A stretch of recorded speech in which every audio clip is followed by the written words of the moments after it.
komt thuis.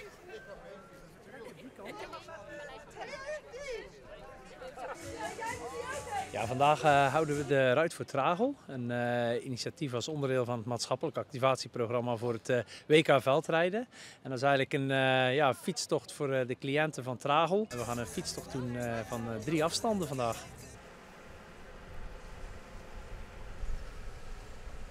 Ja, we hebben de 7 kilometer, we hebben 25 kilometer en voor de echt geoefende fietsers gaan we ook nog 65 kilometer rijden. Eigenlijk stond het 1,5 week geleden op het programma. Toen kwam het met bakken uit de hemel, dus dan hebben we het door moeten schuiven naar vandaag.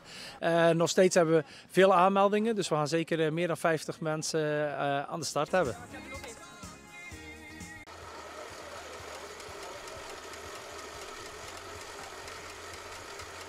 Tragel heeft toch wel een grote betekenis hier in Zeeuws-Vlaanderen, zeker met het hart in Klingen, wat dan ook in de gemeente Hulst is. Dus daarom vinden we het wel heel belangrijk om ook iets samen met Tragel te ondernemen. We proberen eigenlijk heel het jaar door, hebben een heel programma voor, eigenlijk we hebben altijd geroepen voor jong en oud. Zo zijn we eigenlijk ook hierop gekomen om een fietstocht te doen samen in samenwerking eigenlijk met Tragel.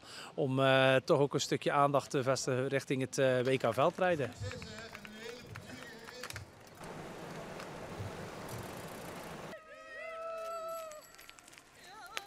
We willen eigenlijk dat iedereen een beetje in dat feestgeluid meegetrokken gaat worden. En dat is dus ook iedereen in de samenleving. Hoeveel bolletjes heb je met jou?